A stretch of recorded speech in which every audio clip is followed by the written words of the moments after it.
Hai, apa kabar semuanya? Kita jumpa lagi di Al Hayat Indonesia. Sekarang kita akan mulai seri baru, yaitu membedah Quran. Benarkah Quran sama sampai setitik komanya tidak berubah sejak zaman Muhammad? Dan bahwa Quran yang dipegang Muslim sekarang sama dengan Quran yang ada pada zaman Muhammad? Yuk kita lakukan investigasinya. Jangan lupa dukung terus pelayanan Al Hayat Indonesia melalui Patreon. Al Hayat Indonesia 2021. Anda bisa lihat profilnya di situ. Terima kasih untuk support Anda. Jangan lupa subscribe dan like channel Al Hayat Indonesia. Kenapa sih kita sebagai anak-anak Tuhan kita perlu belajar baik itu mengenai Alkitab maupun mengenai Islam supaya kita tidak ditipu? Kita perlu cerdas dan pintar teman-teman. 2 Timotius 2 ayat 15 sampai 16 mengatakan demikian. Study to show thyself approved unto God, a workman that needed not to be ashamed, rightly dividing the word of truth. Belajarlah untuk menunjukkan bahwa dirimu pantas diakui oleh Tuhan sebagai seorang pekerja yang tidak perlu merasa malu dan dapat dengan benar membedakan firman kebenaran. But shun profane and vain babblings, for they will increase unto more ungodliness. Tetapi hindarilah omongan yang kosong dan yang tidak suci, yang hanya menambah kefasikan. Ada banyak orang Kristen yang mengatakan, oh Alkitab sudah dipalsukan, Alkitab sudah diubah, Torah yang sekarang, Zabur ataupun Injil yang sekarang tidak sama dengan Zabur, Torah maupun Injil yang ada pada zaman Muhammad. Kita sudah melihat dan membedah Alkitab. Sekarang kita akan membedah klaim Quran. Apakah Quran yang ada sekarang ini terjaga, terpelihara, sama seperti pada zaman Muhammad dan bahwa Quran adalah firman daripada Tuhan yang sejati? Yuk kita lihat Quran, the original story. Teman-teman Kristen perlu tahu ya, bahwa ada banyak versi Quran. Nanti saya jelaskan versinya apa saja. Paling tidak ada 4 versi besar Quran yang dipakai oleh Muslim di seluruh dunia. Indonesia itu menggunakan versi Hafs dari Azim. Jadi hafalan Quran versi Imam Hafs ini yang dipakai oleh Muslim Sunni termasuk yang ada di Indonesia. Quran versi Hafs ini dipakai hampir kurang lebih 92-95% Muslim di seluruh dunia. Sisanya mereka menggunakan hafalan versi lainnya. Total sekarang kita menemukan ada 37 versi Quran yang berbeda. Pada video saya mengenai Unlock the Bible, kalau Alkitab itu direkonstruksi dari kodeks ataupun manuskrip yang kita temukan, total 24.600 lebih sekarang, papirus-papirus manuskrip dan kodeks yang ditemukan, dan Alkitab kita direkonstruksi dari manuskrip yang ada, tetapi kalau Quran tidaklah demikian teman-teman. Quran itu murni berdasarkan hafalan. Jadi Islam tidak punya manuskrip yang utuh sama persis seperti Quran versi Hafs sekarang. Quran yang mereka pakai sekarang ini adalah versi hafalan Imam Hafs dari Ashim. Nanti kita lihat ya. Totalnya ada 114 surah. Anda lihat di situ, mulai dari Al-Fatihah sampai Anas. Ini saya berikan contohnya bagi teman-teman yang belum pernah membaca Quran. Anda lihat di situ, ini Quran surah 31 sampai Quran surah 60. Ini Quran surah 61 sampai Quran surah 90. Dan ini Quran surah 91 sampai 114 yaitu surah Anas yang terakhir. Jadi inilah yang dipakai Sunni sekarang. Saya tidak bicara Syiah dulu ya, saya hanya bicara Sunni, mayoritas yang ada di Indonesia. Jadi orang Kristen harus tahu ya bahwa Quran saja itu tidak cukup bagi umat Muslim. Sekalipun klaim Quran mengatakan menjelaskan dengan detail dan jelas, ternyata jauh dari jelas. Mereka tidak dapat mengetahui dengan jelas ayat-ayat di dalam Quran tanpa kitab hadits maupun asbabul nuzul. Asbabul nuzul itu adalah sebab-sebab turunnya ayat. Jadi berbeda dengan orang Kristen kitabnya. Kalau orang Kristen itu satu kitab ditulis selesai baru diedarkan kepada jemaat. Misalnya nih, kitab Matius itu ditulis antara Matius 1, Matius 28, selesai dulu. Satu kitab utuh baru diedarkan kepada jemaat. Kalau Quran nggak begitu teman-teman. Quran itu dicicil. Ya, atau turunnya berangsur-angsur jadi 5 ayat, nanti 3 bulan lagi turun lagi 5 ayat, ya. Nanti setahun lagi ayatnya bisa beda, ya. Kemudian ada yang dibatalkan dan ada yang digantikan. Jadi berbeda sekali dengan pewahyuan di dalam Alkitab kita. Alkitab kita tidak pernah diturunkan dengan cara ditartil begitu ya, atau diturunkan dengan cara dicicil, nggak pernah, ya. Misalnya kitab Kejadian yang ditulis oleh Musa itu selesai dulu, ya, baru kemudian disalin terus-menerus oleh orang Yahudi. Ya, begitulah cara Alkitab kita ditulis. Nah, ini berbeda dengan Quran, teman-teman. Karena itu ayat-ayat tertentu kalau Anda baca misalnya itu tidak berhubungan satu sama lain. Misalnya ayat di atasnya kalau Anda baca surat Al-Baqarah aja, itu semua nama nabi masuk. Ya, jadi kalau mereka bicara mengenai Musa, tiba-tiba bicara mengenai Israel atau Yakub, ya nanti bicara mengenai Nabi Isa, balik lagi tuh bicara mengenai Musa. Jadi inilah cara Quran disusun, berbeda dengan Alkitab. Ya, karena itu mereka memerlukan yang namanya asbabul nuzul atau sebab-sebab turunnya ayat. Jadi mereka harus tahu ini ayat kira-kira latar belakangnya turunnya seperti apa. Baru mereka bisa mengerti ayat ini untuk apa. Selain itu teman-teman, mereka juga memerlukan yang namanya kitab hadits. Hadis ini adalah perkataan. Ya, hadis itu artinya the saying of Muhammad. Mereka harus mengikuti yang namanya sunnah Rasul. Jadi apapun yang Rasul Muhammad lakukan ataupun katakan, mereka harus mengikutinya. Cara Muhammad berpakaian dengan celana cingkrang, mereka harus mengikutinya. Muhammad masuk toilet dengan kaki kiri, keluar dengan kaki kanan, mereka harus mengikutinya. Ya, sampai sedetail itu mereka harus mengikuti yang namanya sunnah Rasul. Jadi mulai dari Muhammad bangun daripada tidurnya sampai Muhammad tidur lagi, mereka harus ikuti itu semua, teman-teman. Ya, itu namanya sunnah Rasul. Nah, teman-teman perlu tahu ada 6 kitab hadits yang sahih yang mereka pakai. Jadi kalau teman-teman ingin menunjukkan kepada muslim atau berdialog dengan muslim, teman-teman harus ambil dari 6 kitab ini. Yang pertama Anda bisa lihat di situ Sahih Bukhari.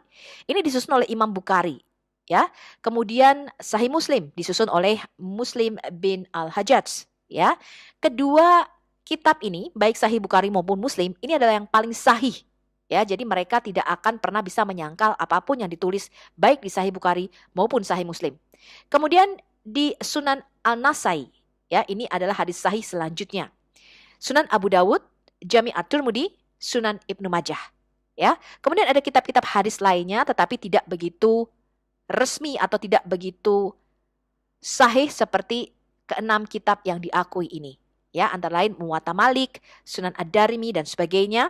Tetapi 6 kitab yang saya sebutkan tadi merupakan kitabul sitah, ya, atau yang kitab hadis resmi yang harus muslim terima. Sekarang kita lihat apa klaim muslim tentang Al-Quran, teman-teman. Quran itu diturunkan sekaligus di malam Lailatul Qadar. Jadi diturunkan dalam bentuk kitab, ya, dari Lauh Mahfuz. Kita lihat ini. Ini adalah Quran surah Al-Qadar. Quran surah 97 ayat 1 sampai 5. Sesungguhnya kami ini adalah Allah Subhanahu wa taala, telah menurunkannya dalam kurung Al-Quran pada malam Qadar. Dan tahukah kamu apakah malam kemuliaan itu? Malam kemuliaan itu lebih baik daripada 1000 bulan. Pada malam itu turun para malaikat dan ruh dalam kurung Jibril dengan izin Tuhannya untuk mengatur semua urusan. Sejahteralah dalam kurung malam itu sampai terbit fajar. Jadi kata yang di dalam kurung itu tidak ada di dalam Quran aslinya, teman-teman. Itu tambahan, ya. Menurut ayat ini, Quran itu diturunkan sekaligus pada malam Lailatul Qadar yang diperingati muslim sebagai Nuzulul Quran. Quran itu diturunkan dari Lauh Mahfuz, dari tablet yang kekal yang ada di surga. Lauh Mahfuz ini adanya di sisi Allah, ya.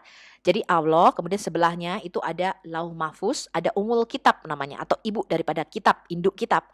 Dari induk kitab inilah Quran diturunkan. Kemana? Ke Baitul Izzah atau ke langit pertama. Baitul Izzah ini disebut rumah kemuliaan. Jadi menurut umat muslim, langit itu ada 7 lapisan, teman-teman. Ya, jadi diturunkan dari langit ke-7 ke langit pertama. Ini menurut para ahli tafsir Quran.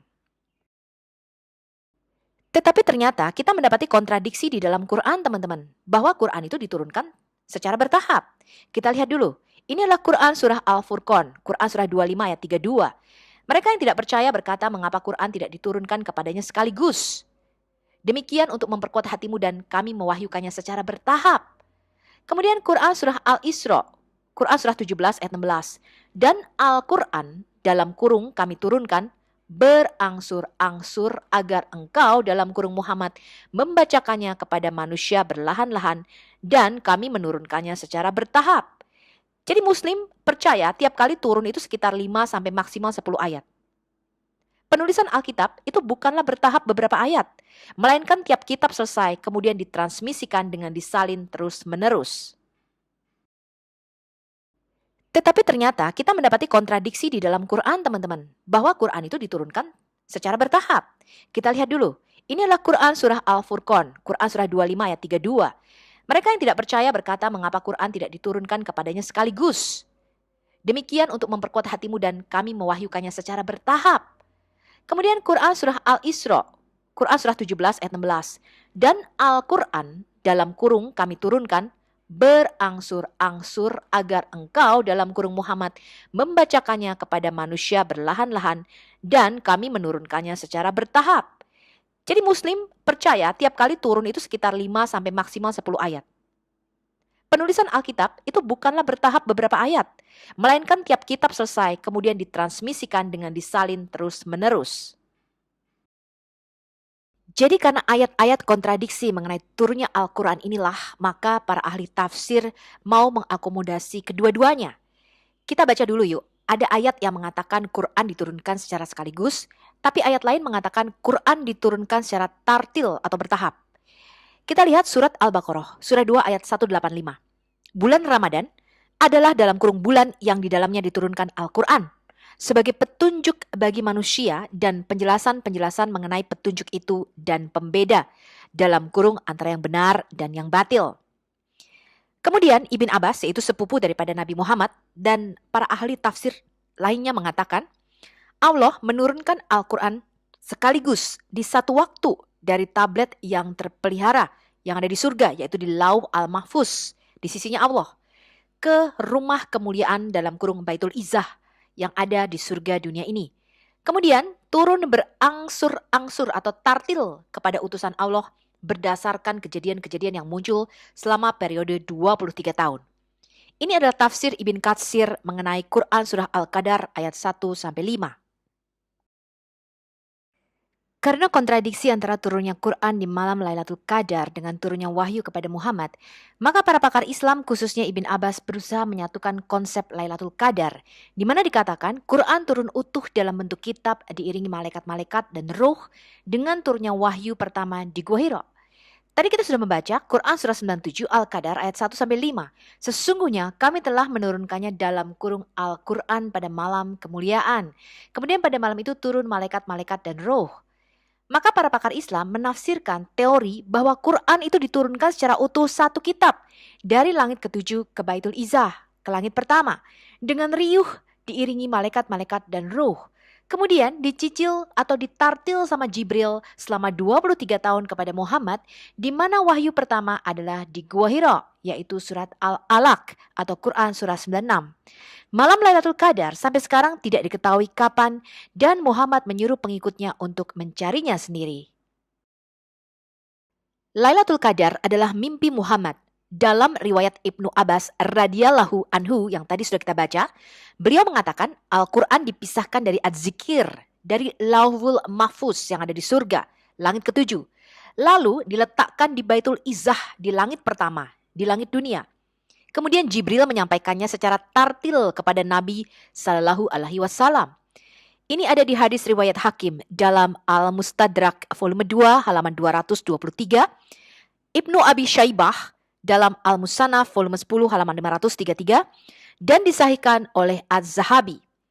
Problemnya adalah ketika Al-Quran ini turun di malam Lailatul Qadar, tidak ada saksi siapapun kecuali Muhammad yang diperlihatkan di dalam mimpi. Karena hal inilah kapan tepatnya Lailatul Qadar tidak diketahui. Kita baca hadisnya. Telah menceritakan kepada kami, Muhammad bin Al-Mutsana telah menceritakan kepada kami, Abu Amir telah menceritakan kepada kami, Hisham dari Yahya dari Abu Salamah. Dia berkata, kami ingat Lailatul Qadar, lalu saya mendatangi Abu Sa'id Al-Khudri radhiyallahu anhu. Ia juga adalah temanku. Lalu saya bertanya, tidakkah Anda keluar bersama kami ke kebun kurma? Maka ia pun keluar dengan mengenakan jubah. Kemudian saya bertanya lagi, apakah Anda pernah mendengar Rasulullah Shallallahu Alaihi Wasallam menyebutkan mengenai Lailatul Qadar? Dan dia menjawab, ya, kami pernah melakukan itikaf bersama Rasulullah Shallallahu Alaihi Wasallam pada 10 awal pertengahan Ramadan. Dan ketika kami keluar pada pagi hari ke-20, Rasulullah Shallallahu Alaihi Wasallam berkhutbah seraya bersabda, sesungguhnya aku telah bermimpi, diperlihatkan padaku Lailatul Qadar. Namun aku lupa atau dilupakan lagi. Karena itu, Carilah ia pada 10 terakhir Ramadan, yakni pada setiap malam ganjil. Dan sungguh di dalam mimpiku, aku bersujud di air yang lembab. Maka siapa yang mau melakukan itikaf bersama Rasulullah? Ini adalah hadits Sahih Muslim nomor 1995 Kitab Puasa. Sekarang kita baca hadis lain yang menceritakan bahwa Muhammad mimpi tentang Lailatul Qadar. Dan telah menceritakan kepadaku, Muhammad bin Abdul Allah telah menceritakan kepada kami, Al-Mutamir, telah menceritakan kepada kami, Umarah bin Ghaziyah Al-Ansori. Ia berkata, saya mendengar Muhammad bin Ibrahim menceritakan dari Abu Salamah, dari Abu Sa'id Al-Khudri radhiyallahu anhu. Ia berkata, Rasulullah Shallallahu alaihi wasallam melakukan itikaf pada 10 awal bulan Ramadan. Kemudian dilanjutkannya pada 10 pertengahan. Dalam sebuah kubah kecil yang terbuat dari permadani dan pintunya ditutup dengan tikar. Lalu beliau ambil tikar itu dan diletakkannya di sudut kubah. Kemudian diulurkannya kepalanya seraya berujar memanggil orang banyak. Maka mendekatlah mereka pada beliau. Beliau bersabda, aku telah itikaf sejak 10 awal bulan untuk mendapatkan Lailatul Qadar. Kemudian 10 yang pertengahan. Kemudian dikatakan kepada aku bahwa Lailatul Qadar itu terdapat pada 10 akhir Ramadan. Karena itu siapa yang suka itikaf maka silahkan. Maka para sahabat pun ikut itikaf bersama-sama dengan beliau. Dan beliau juga bersabda, aku bermimpi melihat Lailatul Qadar di malam ganjil. Yang pada pagi harinya aku sujud di tanah yang basah. Memang pagi-pagi malam ke-21 beliau sholat subuh. Sedangkan hari hujan, sehingga masjid tergenang air. Aku melihat tanah dan air. Setelah selesai sholat subuh, Nabi Shallallahu Alaihi Wasallam keluar, sedangkan di kening dan hidungnya ada tanah basah. Malam itu adalah malam ke-21 dari 10 yang akhir bulan Ramadan. Ini adalah hadits Sahih Muslim nomor 1994 Kitab Puasa. Anda juga bisa membacanya di dalam tafsir ibnukatsironline.com, tafsir surat Al-Qadar ayat 1-5 yang saya sudah berikan linknya di situ. Kita baca hadis penguat lainnya. Telah menceritakan kepada kami Abdullah bin Munir. Dia mendengar Harun bin Ismail. Telah menceritakan kepada kami Ali bin Al-Mubarak berkata, telah menceritakan kepada saya Yahya bin Abu Katsir berkata, aku mendengar Abu Salamah bin Abdurrahman berkata, aku pernah bertanya kepada Abu Sa'id Al-Khudri. Aku katakan, apakah kamu pernah mendengar Rasulullah Shallallahu Alaihi Wasallam memberitahukan tentang Lailatul Qadar? Dia menjawab, ya pernah. Kami pernah beritikaf bersama Rasulullah Shallallahu Alaihi Wasallam pada 10 malam pertengahan dari bulan Ramadan. Dia berkata, kemudian kami keluar pada pagi hari ke-20. Dia berkata, kemudian Rasulullah Shallallahu Alaihi Wasallam memberikan khutbah kepada kami pada pagi hari ke-20 dan berkata, sungguh aku diperlihatkan di dalam mimpi tentang Lailatul Qadar, namun aku dilupakan waktunya yang pasti. Maka carilah pada 10 malam-malam akhir dan pada malam yang ganjil. Sungguh aku melihat dalam mimpi bahwa aku sujud di atas tanah dan air dalam kurung yang becek. Oleh karena itu, siapa yang sudah beritikaf bersama Rasulullah Shallallahu Alaihi Wasallam, maka kembalilah beritikaf. Maka orang-orang kembali ke masjid. Dan saat itu tidaklah kami melihat awan yang tipis sekalipun di langit hingga kemudian tiba-tiba datang awan yang banyak lalu hujan turun. Kemudian sholat didirikan. Rasulullah Shallallahu Alaihi Wasallam sujud di atas tanah yang becek dan air hingga aku melihat sisa-sisa tanah pada ujung hidung dan dahi beliau. Ini adalah hadis Sahih Al-Bukhari nomor 1895 Kitab Itikaf. Dan Anda juga bisa membacanya di dalam hadis Sahih Al-Bukhari nomor 771 Kitab Adzan. Satu lagi hadis yang menguatkan bahwa Lailatul Qadar adalah mimpi daripada Muhammad, yaitu hadis Sahih Al-Bukhari nomor 1877. Hal yang sama diceritakan dari Mu'adz bin Fadalah, telah menceritakan kepada kami dari Hisham, dari Yahya, dari Abu Salamah berkata, aku bertanya kepada Abu Sa'id Al-Khudri yang merupakan salah seorang sahabat karibku. Kemudian hal yang sama diceritakan bahwa dia beritikaf bersama Nabi Muhammad. Kemudian di dalam mimpi Nabi Muhammad diperlihatkan tentang Lailatul Qadar, namun dibuat lupa atau dilupakan. Dan sama, kemudian pagi harinya di dalam mimpi Muhammad melihat bahwa dia sujud di atas tanah dan air yang becek. Hadits penguat lainnya menyatakan hal yang sama. Inilah hadits Sunan Abu Daud nomor 1174 kitab Salat dan hadits Sunan An-Nasai nomor 1339 kitab Sahwi atau kitab lupa. Perawinya beda teman-teman. Ini dari Al-Kanabi, dari Malik, dari Yazid bin Abdullah bin Al-Had, dari Muhammad bin Ibrahim bin Al-Harith Al-Taimi, dari Abu Salamah bin Abdurrahman, dari Abu Sa'id Al-Khudri. Dia menceritakan hal yang sama bahwa mereka beritikaf dengan Nabi Shallallahu Alaihi Wasallam. Kemudian Nabi Muhammad mengatakan demikian.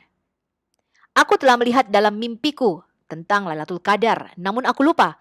Aku mimpi pada waktu paginya aku bersujud pada air dan tanah. Maka carilah Lailatul Qadar pada malam yang ganjil. Kemudian Abu Sa'id menambahkan pada malam itu terjadi hujan. Dan saat itu masjidnya laksana bangsal untuk berteduh dan bocor. Abu Sa'id juga menambahkan, dengan kedua mataku, aku melihat Rasulullah Shallallahu Alaihi Wasallam pergi. Sementara pada dahi dan hidungnya ada bekas tanah dan air. Itu terjadi pada pagi hari malam ke-21. Jadi karena tidak ada saksinya kapan Quran ini diturunkan pada malam Lailatul Qadar, maka terjadi kerancuan mengenai tanggal nuzulul Quran tersebut. Dikisahkan oleh Aisyah, utusan Allah berkata, cari Lailatul Qadar di malam-malam ganjil dari 10 hari terakhir Ramadan. Ini ada di Sahih Al-Bukhari 2017, buku 32, hadis nomor 4, volume 3, buku 32, hadis nomor 234. Kemudian, yang tadi sudah kita baca, ini ada di dalam hadis Sahih Muslim 1167, buku 13, hadis 280. Inggris referensinya ada di buku 6, hadis 2630. Sama dari Sa'id Al-Khudri. Dia melaporkan Rasulullah menjalankan itikaf di tengah 10 hari Ramadan untuk mencari Lailatul Qadar yang sebelumnya ditunjukkan kepadanya. Ketika malam-malam ini selesai, dia memerintahkan untuk menyerang tenda. Kemudian dinyatakan kepadanya bahwa Lailatul Qadar berada di 10 malam terakhir Ramadan dan diperintahkan untuk mendirikan tenda lagi. Dia kemudian mendatangi orang-orang dan berkata, "Wahai manusia, Lailatul Qadar dinyatakan kepada saya dan saya keluar untuk memberitahu kamu tentang hal itu. Ketika itu ada dua orang datang berkelahi satu sama lain dan ada setan bersama mereka dan saya lupa itu. Jadi carilah di 10 malam terakhir Ramadan. Carilah pada tanggal 9, tanggal 7, dan tanggal kelima." Saya, dalam kurung salah satu perawi berkata, Abu Sa'id, kamu tahu lebih banyak dari kami tentang angka. Dia berkata, ya memang kami memiliki pengetahuan yang lebih baik dari kamu. Kemudian saya berkata, apakah yang ke-9, ke-7, dan kelima ini? Dia berkata, ketika 21 malam terakhir dan 22 dimulai, itu adalah yang ke-9. Dan ketika 23 malam telah berakhir dan yang berikutnya adalah yang ke-7. Dan ketika 25 malam sudah berakhir, selanjutnya kelima. Ibn Khalad berkata, alih-alih kota Yahligan dalam kurung menentang, dia mengatakan yahtasiman atau mereka berselisih. Jadi ada dua orang yang berselisih tentang Lailatul Qadar pada waktu itu. Yang tadi kita sudah baca hadisnya. Kemudian Muhammad mengatakan ada setan bersama mereka. Sehingga saya lupa tadinya saya mau ngomong nih tentang Lailatul Qadar itu kapan. Tapi karena setan itu aku jadi lupa katanya. Ya, sehingga referensi hadis yang menyatakan Lailatul Qadar itu ada di hari pertama bulan Ramadan, ada yang menyatakan tanggal 17, tanggal 19, tanggal 21, tanggal 23, tanggal 24, tanggal 25, tanggal 27, tanggal 29, dan ada yang menyatakan malam terakhir Ramadan. Dan Lailatul Qadar ini berubah-ubah setiap tahunnya. Muhammad tidak tahu pasti dan bingung kapan Lailatul Qadar atau turunnya Al-Quran ini terjadi. Kita baca dua hadis yang sahih. Telah menceritakan kepada kami Muhammad bin Al-Mutsana, telah menceritakan kepada kami Khalid bin Al-Harits, telah menceritakan kepada kami Humaid, telah menceritakan kepada kami Anas dari Ubadah bin Asyamit berkata, Nabi Shallallahu Alaihi Wasallam keluar untuk memberitahukan kami tentang Lailatul Qadar. Tiba-tiba ada dua orang dari kaum muslimin yang membantah beliau atau bertengkar tadi ya. Kemudian yang hari satunya menyatakan ada setan bersama mereka sehingga Muhammad lupa. Tapi di sini dikatakan Muhammad mengatakan aku datang untuk memberitahukan kalian tentang waktu terjadinya Lailatul Qadar. Namun si Fulan dan Fulan menyanggah aku sehingga kepastian waktunya diangkat atau menjadi tidak diketahui. Namun semoga kejadian ini menjadi kebaikan buat kalian. Maka carilah pada malam yang ke-9, ke-7, dan ke-5 atau pada 10 malam akhir dari Ramadan. Ini adalah hadis Sahih Al-Bukhari 1883 kitab Salat Tarawih. Hadis lainnya adalah Sunan Abu Dawud nomor 1171 Kitab Salat. Telah menceritakan kepada kami Ahmad bin Hafs bin Abdullah As-Sulami, telah menceritakan kepada kami ayahku, telah menceritakan kepada kami Ibrahim bin Tahman dari Abad bin Ishaq, dari Muhammad bin Muslim Az-Zuri, dari Damrah bin Abdullah bin Unais, dari ayahnya dia berkata, aku pernah berada di majelisnya Bani Salama. Sementara waktu itu akulah yang paling muda. Mereka berkata, siapakah yang akan menanyakan untuk kita kepada Rasulullah Shallallahu Alaihi Wasallam tentang Lailatul Qadar? Pada pagi itu adalah tanggal 21 Ramadan. Lalu aku keluar. Maka aku dapati beliau tengah mengerjakan sholat maghrib. Kemudian beliau berkata, sepertinya kamu mempunyai keperluan. Jawabku, iya benar. Beberapa pemuda dari Bani Salamah mengutusku untuk menanyakan Lailatul Qadar kepada engkau. Kemudian Muhammad bertanya, tanggal berapakah malam ini? Jawabku, malam ke-22. Kemudian beliau berkata, pada malam inilah Lailatul Qadar terjadi. Kemudian beliau kembali dan bersabda, atau mungkin juga malam berikutnya. Yang beliau maksudkan adalah malam ke-23. Sekarang kita lihat dulu turunnya 10 perintah Allah kepada Musa. Turunnya Al-Quran di malam Lailatul Qadar yang diklaim oleh Muhammad, ini berbeda dengan turunnya 10 perintah Allah di Gunung Sinai kepada Musa, di mana seluruh bangsa Israel menyaksikan peristiwa Musa membawa 2 loh batu yang ditulis oleh jari Allah, dan muka Musa bercahaya, sehingga orang Israel takut memandang wajah Musa. Musa harus menyelubungi mukanya dengan kain. Ini ada di Keluaran 20 dan Keluaran 34. Peristiwa turunnya 10 perintah Allah ini dirayakan sebagai Hari Raya Shavuot yang diperingati tiap tanggal 6 Sivan. Biasanya mereka merayakannya selama 2 hari.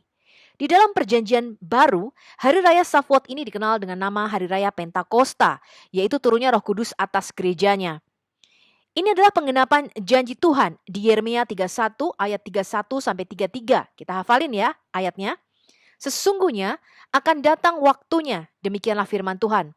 Aku akan mengadakan perjanjian baru dengan kaum Israel dan kaum Yehuda, bukan seperti perjanjian yang telah kuadakan dengan nenek moyang mereka pada waktu aku memegang tangan mereka untuk membawa mereka keluar dari tanah Mesir. Perjanjianku itu telah mereka ingkari. Meskipun aku menjadi tuan yang berkuasa atas mereka. Demikianlah firman Tuhan. Tetapi beginilah perjanjian yang kuadakan dengan kaum Israel sesudah waktu itu. Demikianlah firman Tuhan. Aku akan menaruh Tauratku dalam batin mereka dan menuliskannya dalam hati mereka. Maka aku akan menjadi Allah mereka dan mereka akan menjadi umatku. Jadi Tuhan mengatakan, aku tidak akan lagi membuat Tauratku itu ditulis di loh-loh batu. Melainkan aku akan membuat perjanjian yang baru, di mana aku akan menulis Tauratku di dalam loh-loh hati manusia. Sehingga mereka besar kecil, kata Tuhan, tidak usah ada lagi yang mengajar, sebab mereka mengenal Allahnya. Nah, Roh Kudus yang dijanjikan ini, itu digenapi di dalam Kisah Para Rasul 2, di mana gereja pada waktu itu dipenuhi oleh Roh Kudus. Jadi Roh Kuduslah yang menulis Taurat di dalam loh-loh hati manusia. Kita lihat 2 Korintus 3 ayat 6. Rasul Paulus menulis, Yesus membuat kami juga sanggup menjadi pelayan-pelayan dari suatu perjanjian baru, yang tidak terdiri dari hukum yang tertulis, tetapi dari roh. Sebab hukum yang tertulis mematikan, tetapi roh menghidupkan.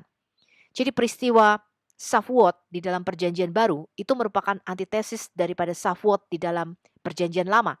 Kalau kita membacanya lebih rinci, ketika 10 perintah Allah ini turun, pada waktu itu Musa turun dari gunung, dan Harun membuat anak lembu emas, ya, dari emas yang dikumpulkan oleh bangsa Israel, dan mereka menyembah anak lembu emas itu, yaitu berupa Dewi Hathor.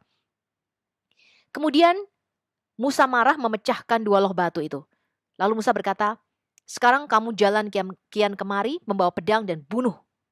Pada hari itu 3.000 orang mati. Dan kalau kita lihat Shavuot di perjanjian baru, yaitu di Kisah Rasul 2. Ketika mereka dipenuhi oleh Roh Kudus, maka Petrus berdiri dan berkhotbah. Dan bangsa-bangsa yang mendengar berita keselamatan dari Rasul Petrus ini memberi diri mereka bertobat dan dibaptis. Pada hari itu 3.000 orang dibaptis. Jadi peristiwa Kisah Para Rasul 2 itu merupakan Shavuot atau perjanjian yang baru yang merupakan antitesis daripada Shavuot di perjanjian lama. Jadi kalau Alkitab itu ditulis oleh banyak penulis dan mereka tidak saling kenal satu sama lain, ya. Jadi Nabi Zakaria, Nabi Maleaki, Nabi Yesaya, Yeremia itu hidup pada zaman yang berbeda dengan Nabi Musa misalnya. Ya, Alkitab ditulis oleh banyak penulis dan itu ditulis oleh manusia tentu saja. Tetapi tidak didiktekan, melainkan diinspirasikan oleh Roh Kudus. Hal ini kita lihat berbeda dengan klaim Quran. Quran itu didiktekan. Sekarang kita baca dulu, ini adalah Quran Surah Al-Qiyamah, Surah 75 ayat 18. Jangan menggerakkan lisanmu dalam kurung wahai Nabi untuk membaca Al-Quran saat wahyu turun, agar kamu bisa menghafalnya dengan cepat, karena kamu khawatir ia akan terlewatkan darimu. Sesungguhnya kewajiban kamilah mengumpulkannya di dalam dadamu. Kemudian kami membacakannya dengan lisanmu kapan kamu berkehendak. Bila Rasul kami Jibril membacakannya kepadamu, maka dengarkanlah bacaannya dan diamlah. Kemudian bacalah sebagaimana dia membacakannya kepadamu. Kemudian kamilah yang akan menjelaskan apa yang muskil bagimu, pemahamannya dari makna-makna dan hukumnya. Jadi ini adalah klaim Quran tentang wahyu, yaitu didiktekan. Dan hal ini berbeda dengan definisi pewahyuan di dalam Alkitab. Tidak ada nabi dalam menulis Alkitab yang didiktekan. Mereka menulis apa yang mereka saksikan dari perspektif manusia dan menuliskan apa yang Tuhan firmankan. Pewahyuan Alkitab tidak pernah dengan cara didiktekan. Kita lihat dulu ini. Ini Keluaran 32 ayat 16. Kedua loh itu ialah pekerjaan Allah dan tulisan itu ialah tulisan Allah ditukik pada loh-loh itu. Jadi ini adalah 10 perintah Allah yang ditulis dengan jari tangan Allah sendiri. Dan hanya inilah tulisan yang diturunkan dan ditulis oleh Allah dan diberikan kepada Musa dalam bentuk 2 loh batu. Kita lihat bagaimana caranya Alkitab lainnya ditulis. Sebab segala sesuatu yang ditulis dahulu telah ditulis untuk menjadi pelajaran bagi kita supaya kita teguh berpegang pada pengharapan oleh ketekunan dan penghiburan dari kitab suci. Roma 15 ayat 4. Semuanya itu terdapat di dalam tulisan yang diilhamkan kepadaku oleh Tuhan yang berisi petunjuk tentang segala pelaksanaan rencana itu. 1 Tawarik 28 ayat 19 di mana Daud diperlihatkan bentuk bait suci dan kemudian disuruh membuat replikanya. Dan dia lanjutkan itu kepada Salomo.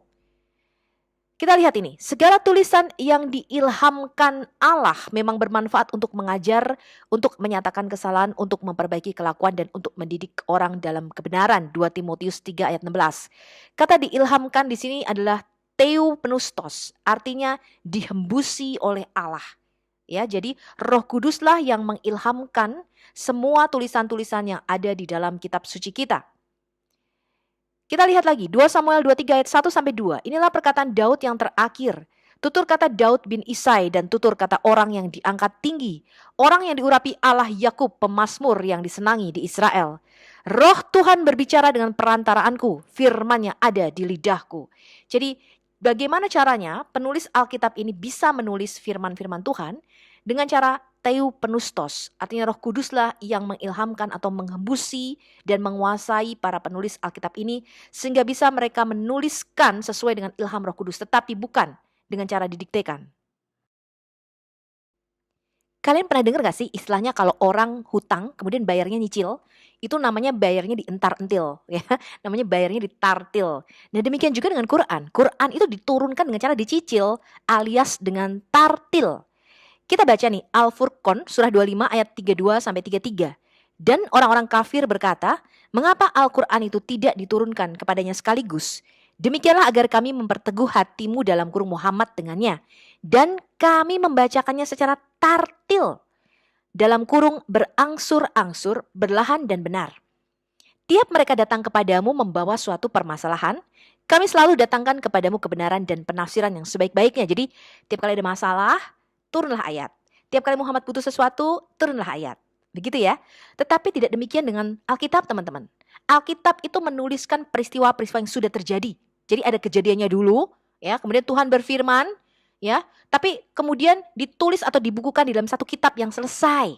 Ya, baru kemudian disalin secara terus-menerus selama beberapa generasi, kira-kira 1.500 tahun disalinnya, ya. Sampai pada penemuan mesin cetak Gutenberg, ya, tahun 1450-an, berarti kira-kira Alkitab sudah disalin 3.500 tahun. Kemudian ada catatan-catatan tambahan di dalam Alkitab kita, yes, ya, kita akui itu. Jadi kita tidak tabu terhadap catatan-catatan tambahan karena sudah disalin dari generasi ke generasi. Supaya generasi yang membacanya itu mengerti maksudnya apa. Ya, artinya apa? Jadi ada note di situ, ada footnote-nya, ada catatan kakinya. Dan itu tidak tabu di dalam Alkitab kita, wajar, ya.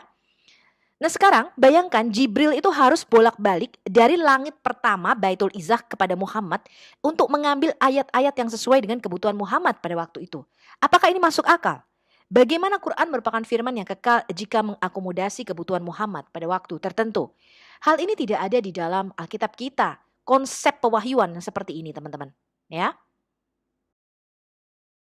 Orang Kristen dan Muslim perlu tahu ya, bahwa susunan Quran yang sekarang dari Al-Fatihah sampai Anas, surat 1 sampai 114 itu tidak sama dengan susunan Quran sesuai turunnya wahyu. Kita lihat dulu nih, urutan Quran sesuai turunnya wahyu itu dibagi dua. Surat-surat Makkiyah yang turunnya di Mekah dan surat-surat Madaniyah yang turunnya di Madinah.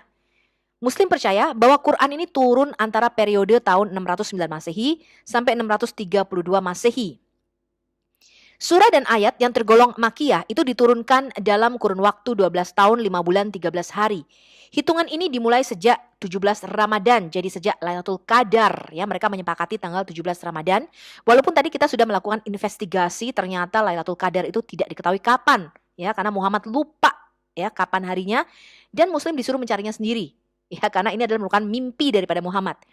Atau tahun ke-41 dari kelahiran Nabi Muhammad SAW sampai 1 Rabiul Awal tahun ke-54 dari tahun kelahiran Muhammad. Umumnya, surah yang tergolong Makkiyah ini adalah pendek-pendek. Misalnya surah Anas, surah Al-Ikhlas, dan surah Al-Falaq. Selain itu, biasanya surah Makkiyah ini diawali dengan kalimat Ya ayuhan nas atau wahai manusia. Dan umumnya berhubungan dengan persoalan akidah. Sedangkan surat Madaniyah ini adalah ayat-ayat Al-Quran yang diturunkan kepada Rasulullah SAW di kota Madinah setelah peristiwa hijrah. Waktu turunnya ayat-ayat suci di kota tersebut yakni selama 9 tahun, 9 bulan, 9 hari. Waktu ini terhitung sejak Nabi hijrah ke Madinah sampai pada tanggal 9 Zulhijjah tahun 63 dari tahun kelahirannya. Jadi sampai Muhammad mati, ya. Umumnya surat Madaniyah memiliki ayat yang panjang-panjang. Selain itu, biasanya surah Madaniyah diawali dengan kalimat Ya ayyuhallazina amanu atau wahai orang-orang yang beriman. Kemudian saya mengambil ini versi Hafs ya, karena Quran itu punya banyak versi, ada 4 versi besarnya ya. Ada versi Hafs, versi Wars, versi Kalun, versi Duri ya, dan kemudian ada lagi versi-versi lainnya ya. Total sekarang kita menemukan kira-kira 37 versi Al-Quran berbahasa Arab. Tapi yang versi Hafs sekarang ini dipercaya ada 6.236 ayat, 114 surah, dan sekitar 323.000 huruf di dalam Al-Quran. Ya, jadi ayat hitungannya bisa beda-beda. Bagi teman-teman yang ingin tahu ciri-ciri surat Makkiyah itu mengandung ayat-ayat sajak atau sajadah bersajak. Jadi huruf akhirnya itu biasanya sama ya. Jadi kadang-kadang Quran itu ayat-ayatnya tuh satu sama lain tuh nggak nyambung gitu ya. Nggak saling berhubungan. Yang penting huruf belakangnya sama. Jadi kayak kita berpuisi atau bersajak ya. Kemudian terdapat lafal atau kala 33 ayat. Ayat yang tidak baik diwakofkan atau berhenti dalam ngaji. Atau dijadikan permulaan baca tapi diwasolkan atau dilanjutkan dengan ayat sebelumnya dan sesudahnya di dalam tajwid. Nah ini adalah bagaimana cara mereka melafalkannya seperti dilakukan atau dinyanyikan di dalam pengajian ya. Kemudian di dalam surat-surat Makkiyah itu terdapat seruan kalimat Ya ayuhanasu yang artinya wahai manusia. Kemudian menceritakan kisah nabi-nabi dan umat-umat terdahulu kecuali surat Al-Baqarah, menceritakan kisah Nabi Adam dan iblis kecuali surat Al-Baqarah. Ya, ini adalah ciri-ciri umum surat Makkiyah. Ayat-ayatnya pendek-pendek dan surat-suratnya pendek-pendek. Lafalnya kuat dan keras. Kemudian mengandung seruan pokok-pokok iman kepada Allah, hari kiamat, dan menggambarkan keadaan surga dan neraka. Menyeru manusia berperilaku mulia dan berjalan lapang di atas jalan kebaikan. Mencela amal orang musyrik, yakni pertumpahan darah, memakan harta anak yatim, dan mengubur anak perempuan hidup-hidup. Kelihatannya surat-suratnya sangat bagus ya, isi-isi ayatnya. Nanti kita lihat. Kemudian ini adalah ciri-ciri surat Madaniyah, menjelaskan tentang hukuman-hukuman tindak pidana, faraid, hak-hak perdata, peraturan yang bersangkut paut dengan bidang keperdataan, kemasyarakatan, dan kenegaraan. Karena di dalam Madaniyah ini atau ketika Muhammad sudah hijrah, itu Muhammad sudah punya pasukan yang cukup kuat pada waktu itu dan sudah mulai memerintah secara politik, jadi punya kekuatan politik pada waktu itu. Menceritakan juga tentang orang-orang munafik kecuali Quran surah Al-Ankabut, surah laba-laba ya yang diturunkan di Mekah. Kebanyakan firman Allah dalam surat-surat Madaniyah itu dimulai dengan lafal ya ayyuhallazina amanu yang artinya wahai orang-orang yang beriman. Ciri-ciri umum surat Madaniyah, suratnya panjang-panjang, sebagian ayat-ayatnya panjang-panjang, serta jelas menerangkan hukum dengan memakai uslub, ya, cara atau metode tersendiri yang dipergunakan dalam bahasa Al-Quran dalam merangkai kata-kata serta pemilihan lafaz-lafaznya yang terang. Kemudian menjelaskan keterangan-keterangan dan dalil-dalil yang menunjukkan kepada hakikat-hakikat keagamaan. Jadi Al-Baqarah itu ayatnya justru yang terakhir turun dipercaya, ya. Sekarang kita melihat ada beberapa pengecualian ayat. Jadi ada surat-surat Makkiyah yang dimasuki ayat-ayat yang turun di Madinah. Ada surat-surat Madaniyah yang masuk ayat-ayat Makkiyah. Ya, jadi ada ayat yang diturunkan sesudah hijrah sekalipun di Mekah atau Arafah adalah Madani. Seperti yang diturunkan pada tahun penaklukan kota Mekah atau Fatu Mekah. Ya, misalnya di firman Allah katanya, sesungguhnya Allah menyuruh kamu menyampaikan amanat kepada yang berhak. Ini Quran surah An-Nisa, Quran surah 4 ayat 58. Ayat ini diturunkan di Mekah, di dalam Ka'bah pada tahun penaklukan Mekah atau Fatu Mekah. Atau yang diturunkan misalnya pada Haji Wada, seperti firman Allah ya. Surat Al-Maidah ayat 3, surat ini diturunkan di kota Mekah. Namun tetap disebut surat Madaniyah karena turun setelah Rasulullah SAW berhijrah. Jauh setelah Fatu Mekah ketika beliau melaksanakan Haji Wada atau Haji Perpisahan. Dikatakan ini di Al-Maidah ayat 3, pada hari ini telah kusempurnakan untuk kamu agamamu dan telah kucukupkan kepadamu nikmatku dan telah kuridhoi Islam itu jadi agama bagimu. Maka barang siapa terpaksa karena kelaparan tanpa sengaja berbuat dosa, sesungguhnya Allah Maha Pengampun lagi Maha Penyayang. Diriwayatkan dari Umar bin Khattab bahwasanya dia mengatakan kami tahu hari itu dan tempat wahyu tersebut turun kepada Nabi SAW. Wahyu tersebut turun sementara Rasulullah sedang berdiri berkhotbah hari Jumat di Padang Arafah. Ini ada di Sahih Al-Bukhari nomor 45. Jadi ada ayat-ayat yang tercampur di dalam surah Makkiyah dan surah Madaniyah. Jadi susunannya itu nggak kronologi teman-teman. Ini yang kita dapatkan setelah kita menginvestigasi Islam dan Quran. Baik, tadi kita sudah belajar. Setelah kita menginvestigasi Islam dan Quran, ternyata suratnya campur aduk, berbaur, dan tidak secara kronologis disusunnya. Siapakah yang menyusun demikian? Kita tidak tahu, ya, karena para ulama mengatakan itu para sahabatnya. Tapi ada yang mengatakan, oh Muhammad memang menyuruh menempatkan ayat tersebut di surat ini, ayat tersebut di surat ini. Jadi tidak urut. Kita tadi menginvestigasi bahwa ada surat-surat Makkiyah, tapi ayat-ayatnya turun di Madinah. Ada surat-surat Madaniyah, ayat-ayat turun di Mekah. Ya, dan kita tidak tahu dengan pasti apakah memang Jibril membacakannya demikian, ya, ataukah Muhammad yang menyuruh. Kalau Muhammad merubah ayat-ayat tersebut dan menyuruh menempatkannya, misalnya nih, ayat tertentu dia suruh masukkan di surat Madaniyah, atau ayat tertentu disuruh masukkan di surat Mekah.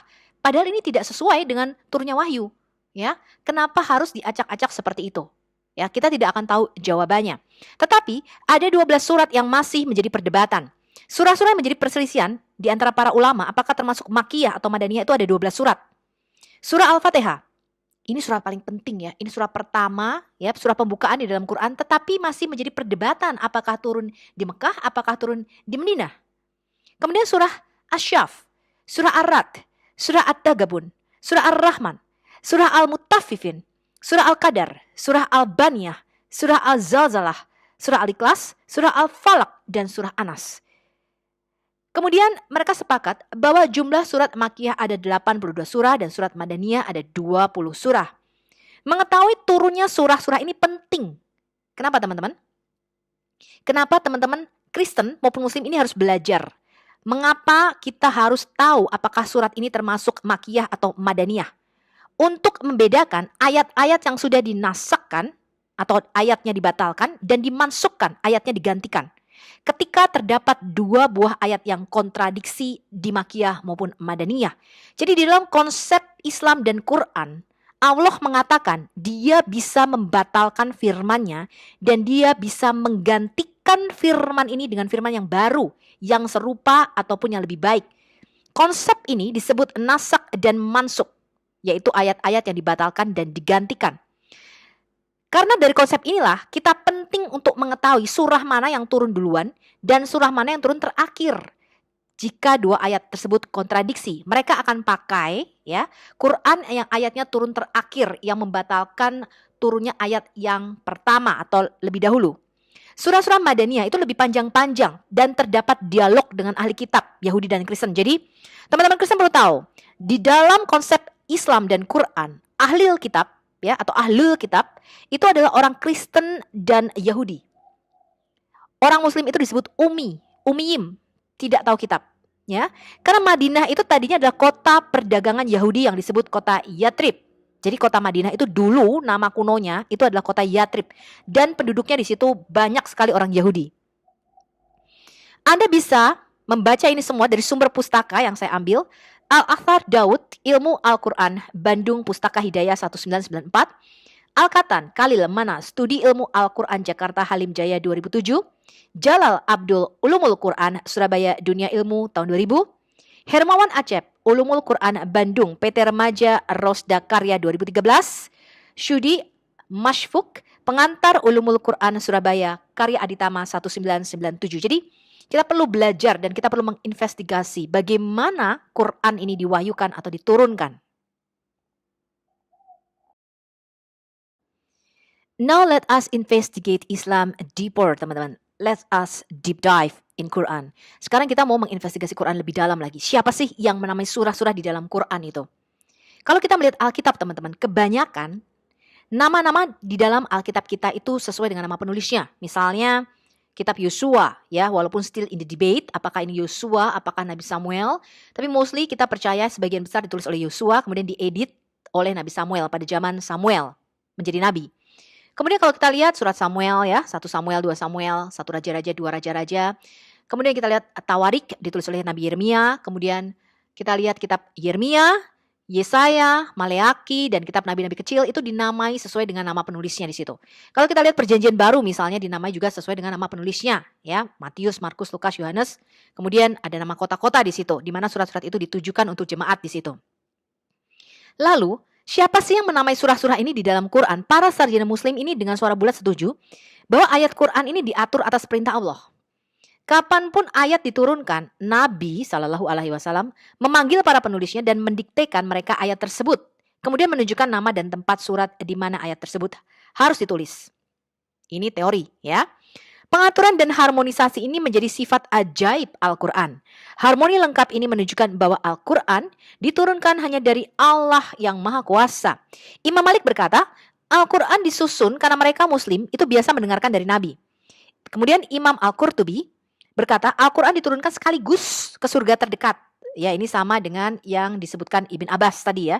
Diturunkan dari langit ketujuh ke Baitul Izzah, ya, ke langit pertama.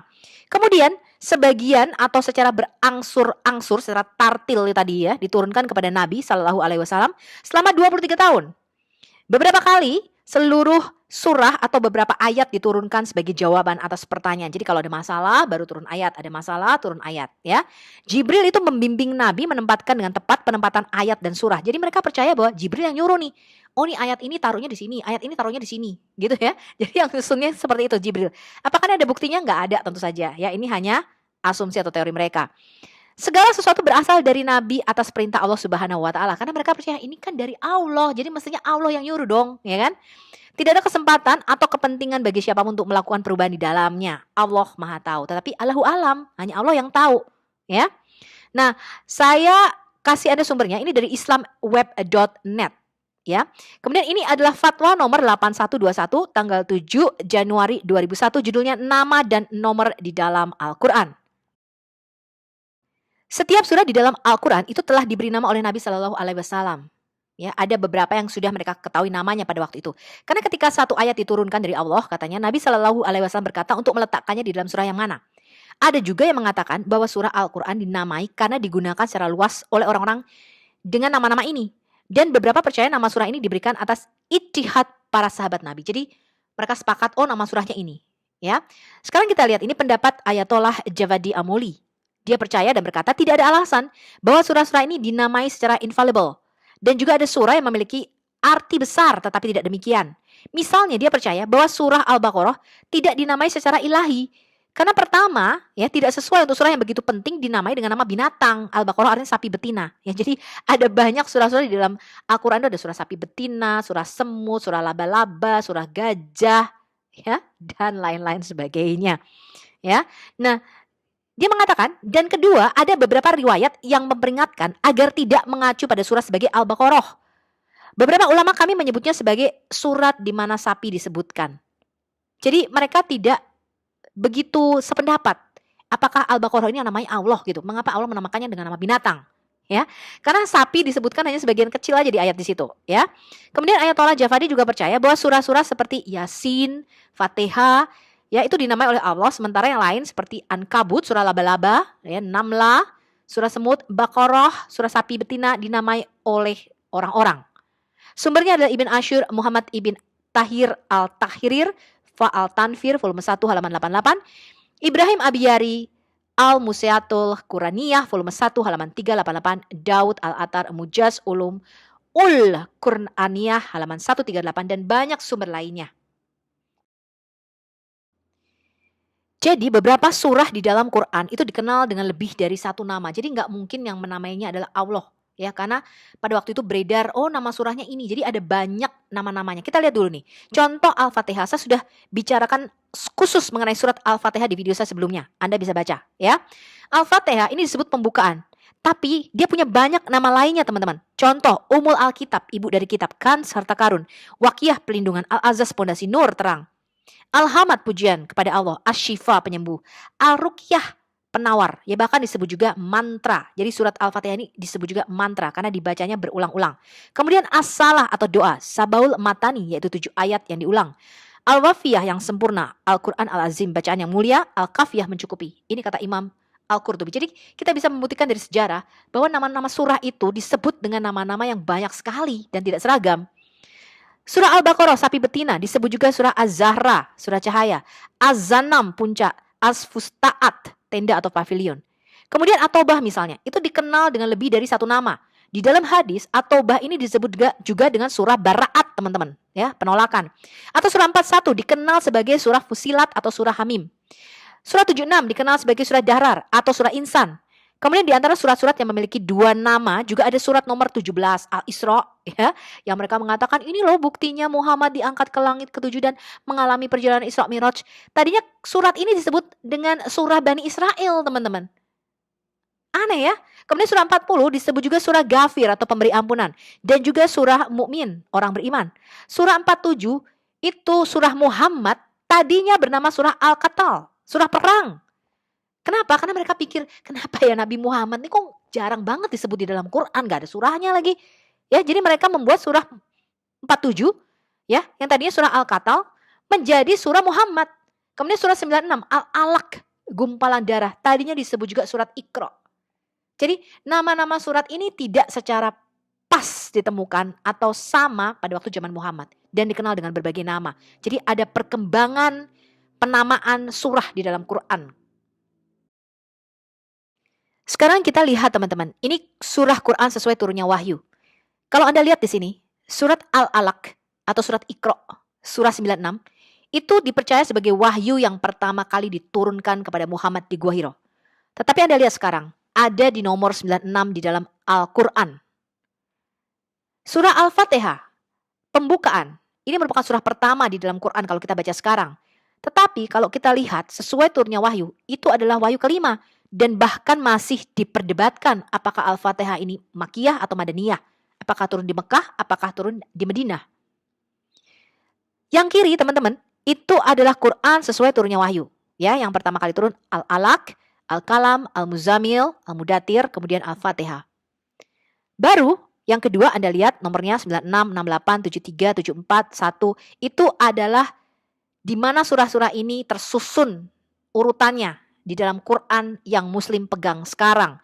Jadi kita lihat di sini, ya, acak ya teman-teman ya, nggak teratur ya. Nah sekarang kita lihat ini kalau sesuai dengan turunnya wahyu, semua ini yang turun di Mekah. Oke, ini adalah slide kedua, surah Quran sesuai turunnya wahyu. Anda bisa lihat di situ dari mulai Al-Qiyamah sampai Al-Mumin, ya. Ternyata tidak sama dengan susunan Quran yang sekarang ini dipegang oleh Muslim. Oke, ini Anda lihat teman-teman, ini adalah Al-Baqarah, surah sapi betina. Di dalam Quran versi Hafs yang sekarang ini merupakan surah nomor 2 setelah Al-Fatihah. Tapi kalau Anda lihat, sesuai dengan turunnya wahyu, ternyata wahyu ke-87 surah ini. Jadi jauh ya. Bahkan ulama mengatakan bahwa ayat-ayat terakhir itu diturunkan di dalam surah Al-Baqarah ini. Ini adalah slide terakhir surah Quran sesuai turunnya wahyu. Kalau Anda lihat di sini, ini adalah Al-Maidah, di mana sekarang di dalam Quran versi Hafs yang dipegang oleh Muslim, ini nomor 5 ya, surah kelima. Tetapi sesuai turunnya wahyu nomor 112, jadi hampir terakhir yang diterima oleh Muhammad. Para ulama sampai sekarang masih memperdebatkan sebenarnya ayat mana sih ayat terakhir yang diterima oleh Muhammad itu. Ada yang mengatakan Al-Baqarah 167, Al-Baqarah 178, ada yang mengatakan Al-Maidah 3. They still in the debate sampai sekarang, ya. Tetapi kalau kita melihat surah sesuai dengan turunnya wahyu, Al-Maidah ini termasuk surat-surat Madaniyah, ya. Jadi terakhir dari kenabian Muhammad. Jadi hampir ketika Muhammad menjelang wafatnya, ya, Al-Maidah ini diturunkan. Ini adalah gambar ketika Muhammad menerima wahyu pertama dari malaikat Jibril. Jadi Muslim menganggap Quran itu sebagai mujizat terpenting Muhammad, bukti kenabiannya dan puncak dari serangkaian pesan ilahi yang diungkapkan oleh malaikat Jibril dari tahun 609 sampai 632 Masehi. Gambar ini diambil dari manuskrip Jami al-Tawarik oleh Rashid al-Din Ahmadani tahun 1307. Periode Ikhanate, dinasti kedua Khan Mongol yang memerintah di Iran dari tahun 1256 hingga tahun 1335. Jadi kita akan menginvestigasi mujizat terbesar yang diterima oleh Muhammad ini. Are you ready? Orang-orang Kristen naif dan orang-orang Muslim yang naif, mereka berpikir bahwa Quran ini satu-satunya kitab yang terpelihara, diturunkan dari langit, kebayang gak sih? Ya, diturunkan dari Allah Subhanahu wa taala dari Laul Mahfuz ke mana tadi? Baitul Izzah, ke langit pertama. Tetapi Alkitab sudah dipalsukan karena Alkitab ini penuh dengan campur tangan sidik jari manusia. Bahkan ada teman-teman saya yang Kristen, mereka tidak mengerti kalau Alkitab ini yang nulis manusia, teman-teman. Mereka berpikir Alkitab ini diturunkan, kitab yang diturunkan kepada Musa ataupun Injil yang diturunkan kepada Isa. Jadi generasi sekarang harus cerdas ya teman-teman. Kita tidak boleh beriman buta. Kita harus tahu dengan pasti apa yang kita imani teman-teman. Ya, jadi kalau Anda beli barang misalnya, Anda harus pastikan barang ini mereknya branded asli. Misalnya Anda beli LV, asli apa enggak nih? Apa Anda beli yang KW? Anda harus bisa bedakan ini teman-teman. Jangan kita menjadi bodoh dan tertipu. Tahun 2020 kemarin merupakan tahun-tahun yang sangat mendebarkan bagi umat Islam. Karena ternyata para ahli Islam sendiri mulai keluar, para ilmuwan ini, dan mereka mulai mempunyai pendapat bahwa Quran itu tidak sepenuhnya sempurna diturunkan, ya. Kita lihat ini ada Syabir Ali, Muhammad Hijab, Yasir Kadi. Kalau Anda mengikuti YouTube yang ada sekarang, Anda lihat ini, the standard narrative has holes in it. And this is the biggest lie in the history, the perfect preservation of the Quran. Jadi pada waktu itu Yashir Kadi ya diwawancara oleh Muhammad Hijab, ya. Kemudian Yashir Kadi mengatakan Quran yang ada sekarang ini tidak benar-benar persis sama dengan pada waktu zaman Muhammad. Nanti kita lihat bukti-buktinya. Ya. Kemudian umat muslim syok dan kaget karena di dalam otak mereka menyatakan bahwa Quran di seluruh dunia ini satu dan sama, sampai titik komanya, sampai suaranya tidak berubah. Mulai dari zaman Nabi Muhammad karena dihafal terus-menerus. Tetapi pada kenyataannya tidaklah demikian. Fakta itu memang menyakitkan teman-teman. Kita lihat, ini adalah perfect Quran preservation. Muslim selama ratusan tahun mengklaim Quran adalah kitab yang sempurna, unchangeable, tidak berubah, diturunkan langsung kepada Muhammad, tidak berubah sampai titik komanya. Kemudian mereka mengklaim Alkitab adalah kitab palsu karena ditulis oleh manusia. Benarkah klaim ini? Kita cek fakta kebenarannya. Dari mana muslim-muslim yang sekarang ini teman-teman mendapatkan idea ya bahwa Quran itu sama persis sejak zaman Muhammad, yaitu dari pandangan cendekiawan muslim modern. Tetapi pandangan ini berbeda dengan kalau kita lihat di dalam dokumen-dokumen Islam awal. Ini kita lihat pandangan cendekiawan muslim modern. Quran terpelihara hari ini dalam bentuk aslinya sama persis. Ini adalah kata Susan Hanif, ini seorang mualaf ya teman-teman ya. What everyone should know about Islam and Muslims. Dikatakan Holy Quran adalah satu-satunya wahyu ilahi yang tulisannya dalam sejarah manusia terpelihara sempurna, perfect, dalam bentuk aslinya sekarang ini, tidak berubah. Ya, ini kata Susan Hanif, American Muslim Convert, dia seorang mualaf dari Amerika. Hanya ada satu Quran, kata Fethullah Gulen. Teks Quran sangat bisa dipercaya, itu tidak dirubah, diedit, dirusak sejak diwahyukan. Semua muslim hanya tahu satu versi Quran. Terpelihara sempurna sesuai dengan kata aslinya sejak Nabi mati dan wahyu terakhir. Fethullah Gulen, ulama paling berpengaruh di Turki. Tidak satupun huruf yang berubah. Wow, ini kata Yusuf Ali. Sangat baik terpelihara, baik di dalam memori atau ingatan, ataupun dalam tulisan. Bahwa teks Arabik yang kita punyai sekarang itu identik dengan apa yang diwahyukan kepada Nabi Muhammad. Tidak satupun huruf yang terkorupsi selama beberapa abad. Ini kata Abdullah Yusuf Ali, penerjemah Quran ke bahasa Inggris dari India. Quran tidak berubah selama 1300 tahun, klaim Syabir Ali. Kita mempunyai salinan dari Quran tahun 790 Masehi di Museum British Inggris. MS2165 ini adalah kodenya. Mail Codex. Nanti kita lihat manuskrip Mail ya. Itu 1300 tahun lalu dan kita bisa bandingkan dengan apa yang kita baca sekarang dan identik sama. Syabir Ali, imam dan pengkhotbah Muslim Kanada. Benarkah klaim daripada Syabir Ali ini? Nanti kita cari buktinya. Bahkan tidak satupun tashkil yang berubah. Quran hanya satu dan tidak ada satupun salinan yang bahkan tashkilnya berubah. Akan selalu ada sekte-sekte berbeda, tapi Quran yang sama akan dimiliki oleh semua sekte-sekte itu. Tidak ditemukan manuskrip yang berbeda, baik sekecil apapun perbedaannya. Maulvi Muhammad Ali, teolog Islam Pakistan. Nanti kita lihat, apakah zaman Muhammad sudah ada tashkil ini? Kapan tashkil ini ada, teman-teman? Atau harokat, ya, A, I, U, E, O-nya atau huruf hidupnya. Kapan itu ada dan dimasukkan di dalam Quran? Apakah benar tidak satupun tashkil yang berubah? Sekarang kita lihat apa pendapat Yasir Kadi, seorang cendekiawan Muslim. Ini sekolah di luar negeri ya. Hanya ada satu versi Quran. Utsman menstandarkan salinan Quran dan dari sejak itu sampai sekarang tidak ada dua salinan yang berbeda, baik huruf maupun titiknya. Quran adalah kitab yang paling dijaga dan Allah menjaganya dari perubahan, pergeseran, salah salin karena Allah berkata dia sendiri yang akan menjaganya.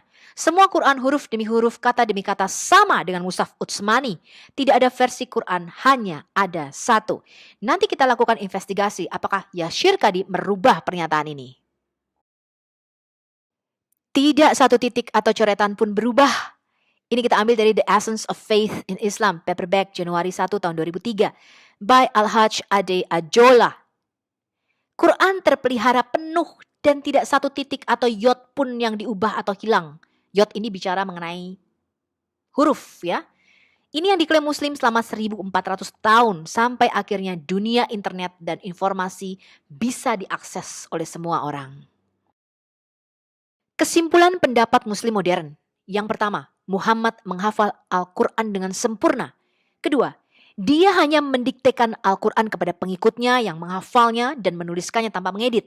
Tiga, Muhammad memeriksa dan menyetujui apa yang tertulis. Hanya ada satu versi Al-Quran. Semua Al-Quran identik tanpa varian. Kemudian yang keempat, Al-Quran dipelihara dengan sempurna. Yang kelima, menurut Muslim, klaim ini bisa dibuktikan oleh sejarah. Yang terakhir, Al-Quran lebih unggul dari kitab suci lainnya di dalam pelestariannya atau pengawetannya. Dan karena di dalamnya ada pesan tentang Tuhan. Nanti kita akan buktikan semua pernyataan ini. Ini adalah klaim daripada Allah Subhanahu wa Ta'ala melalui mulut Muhammad yang ada di dalam Quran mengenai Quran preservation atau pemeliharaan penjagaan Quran.